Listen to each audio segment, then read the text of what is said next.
I just want everybody to know that the bathrooms are right down the hall there in case anybody needs to utilize the bathrooms. And the way that we're going to lay out this session is we have Devil's Advocates from the Devil's Advocates radio show, and they're going to be speaking. And then we have Bob Park, who I have to profusely apologize to because I don't know how I did it, but I put Bill Park on the handout, and I do apologize. So please correct it, it's Bill Park. And then we have Mark Helpsmeet from WRRD. Did I do it again? I was sick over this morning. I apologize. All right, well, and then we have Mark Helpsmeet from Northern Spirit Radio.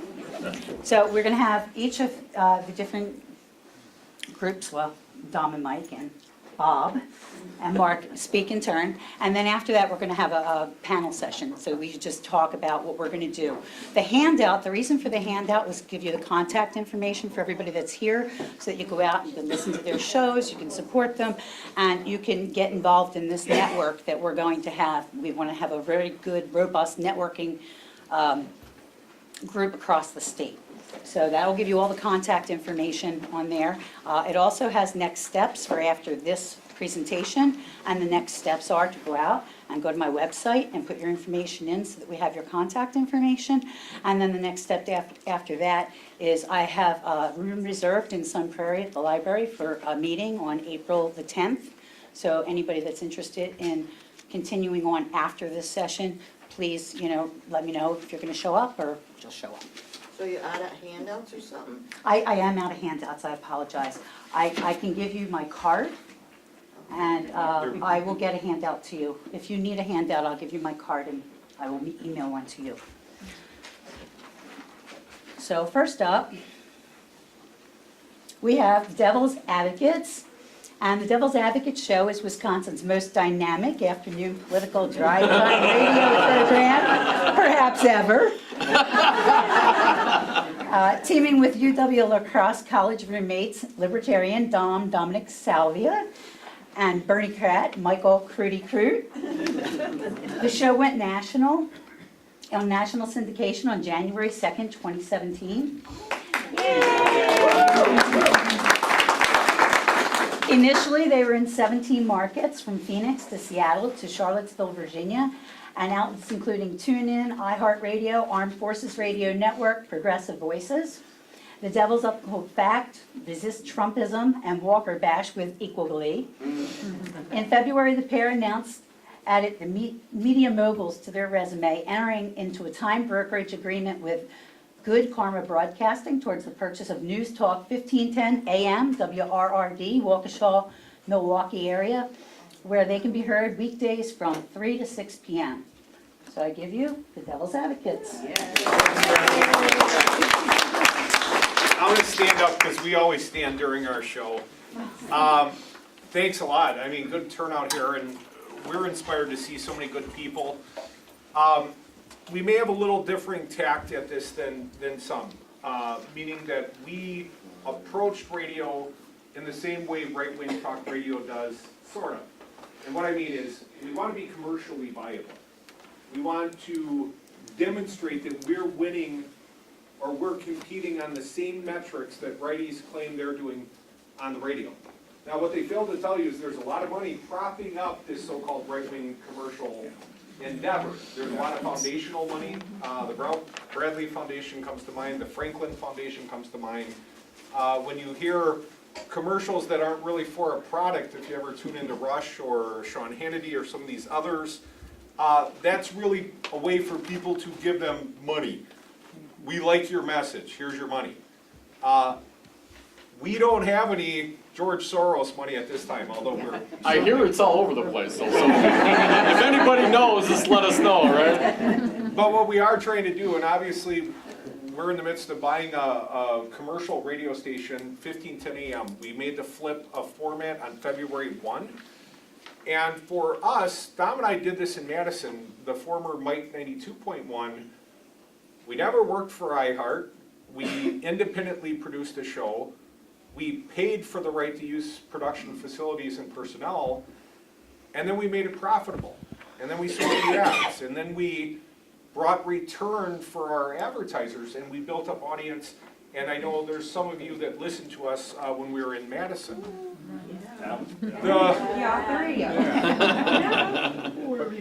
In retrospect, it was a little easier. The market was there, and they were waiting for us. When Dom and I went on the air in the midst of the Walker recall back in 2012, I sensed that there was this huge void in the state of Wisconsin.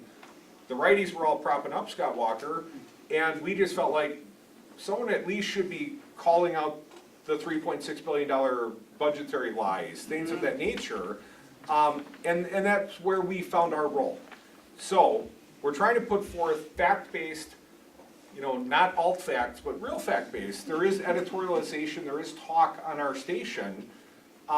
We think it's got to be entertaining. It's got to be as good or better than what the righties are doing, or people aren't going to listen. But ultimately, we're a commercial station, and we have a daytime license. We got to turn it off at sundown. So where some of these gentlemen are pursuing, let's call it low-power alternatives, we're also currently in conversations, and I'm not saying they've progressed very far, but I'm in conversations about FM transponders or translators. And what that effectively is, it's a low-power FM alternative where we can take an AM station that's got to turn off tomorrow night at 7 p.m. and I can run programming all night long on an FM dial. But ultimately, guys, in a short period of time, I guess what I think is important, this is about trying to be commercially successful, because otherwise they'll just say it's NPR, they'll denigrate us if we can't do it as a commercial product. But it's not about getting rich quick for me. It's a really crappy way to try and get rich. What it is about, it's about changing the politics in the state of Wisconsin. And I never wanted to be formerly Ed Schultz or Rush Limbaugh, some of these talkers. I could have done this. This is my little tree. I could have been a monologuing lefty, and I would have sounded perhaps something like Sly or something like Ed Schultz. And I didn't think it was important to echo chamber to the left, because you folks, you know what you believe. You educate yourself. You think Walker and Trump's policies are bad. Okay, the righties, I'm not going to win them over. I'm not going to steal Mark Belling's audience away.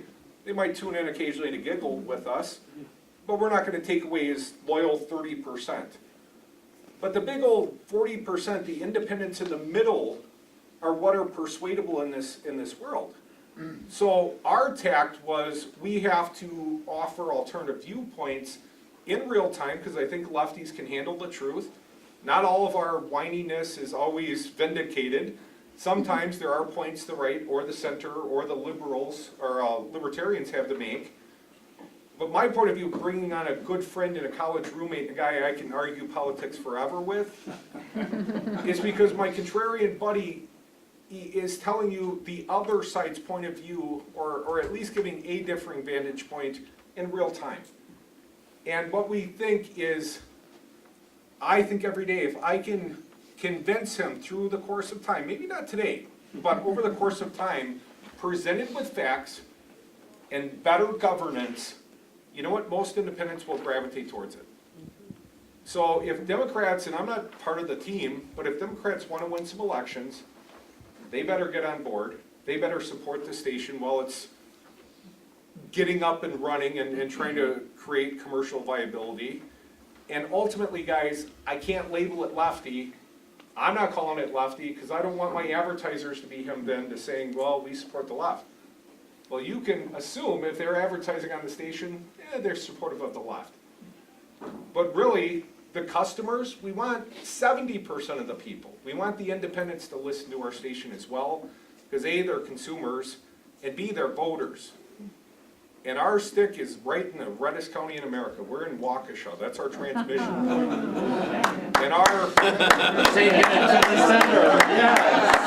And our office facility, our actual broadcast facility, will be at 1224 East Brady Street in Milwaukee, which, if you're not familiar, it's kind of like State Street. It's where all the people are, and we're going to do storefront radio. We're going to put a little speaker outside, maybe a microphone, and you can come on Friday afternoons. right off the street and tell us what you think. And that is the connectedness that radio gives people. You can't call up the news anchor, no matter how mad you might be at Scott Walker, you can't call up the 6 o'clock news. They're not putting you on the air. But we will, even if you disagree with us. And that's the one thing radio can do. If you listen in, you get to eavesdrop on hopefully a funny, clever conversation that we've been having for 25 years. We'll let you in on our secrets. And that's our format. That's not everyone's format, but that's how we do it. But the politics are fact-based, and if I'm wrong, he corrects me, and if he's wrong, which is daily, I correct him. And ultimately, I know if he is compelled to my point of view, so are a lot of other independent listeners. And success to me is not just, getting paid. Success to me is reducing Republican votes in the Wall counties by about 10%. And I think if we support this station and we make sure it's still here for next year and 4 years from now and all the different elections to come, eventually the pendulum's going to swing, guys, and we'll be in the majority and we'll whine about our own bad governance. But until that happens, please give us a listen, tell people about us, and I am literally risking my entire financial world to try and pull this off. If you know sponsors, I can't give you a book. I can't tell you who's listening, but when we call for callers, the phone lines light up every day. Somebody's listening, and hopefully they're being influenced. And that's my little spiel. Thank you, Michael. No, not today, not right now. Thank you for having us and allowing us to be here, and thank you, Michael. I guess I would just add a couple of things.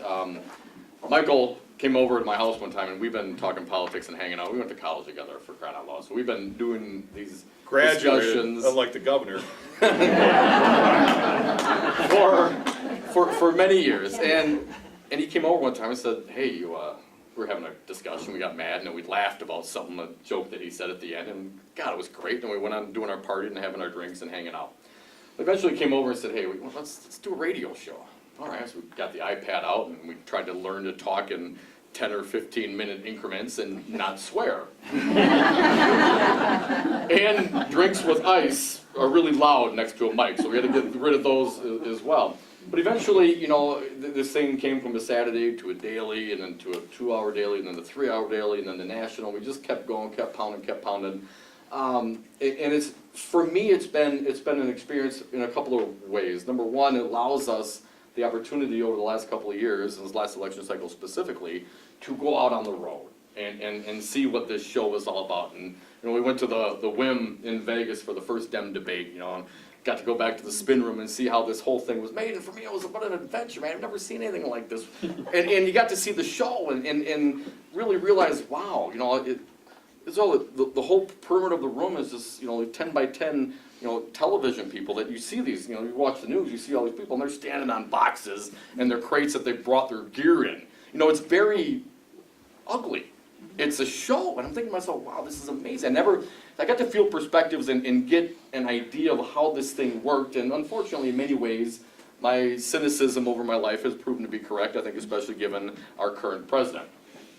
But that gave me the opportunity and experience to feel all this and learn how this stuff works, at least from a media perspective.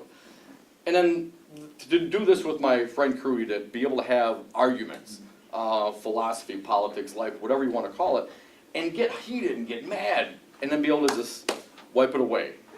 Because it's not all personal. I mean, people have different perspectives. People have real different history. Each one of us, we have our own life experiences, and we shouldn't discount them, right, left, or middle. And from a commercial enterprise, the more people you can connect with, well, the more people will hear the ads, and for commercial viability, that's certainly part of it. So I guess I would just say, from my perspective, if it's fun for me, it's good radio. And hopefully that comes across to the audience, and when we go out in the community and we go out on the road and we meet people and we do these things, that yes, we can be disagreeable, we can have these issues and arguments, but at the end of the day, we're all human beings, we're all friends, some way, somehow. It's good enough time you can connect with everybody. There's too much in common not to. And I think if we continue to do this and continue to have fun on the air, you know, that stuff, it's contagious. You know, people want to feel like that. People want to feel good and want to be engaged and discuss and talk about your politics and your differences in life and not be judged for it, to be able to walk away from it and still be friends at the end. So it's been an experience, and I appreciate you having us, and certainly any questions you have, we'll be around.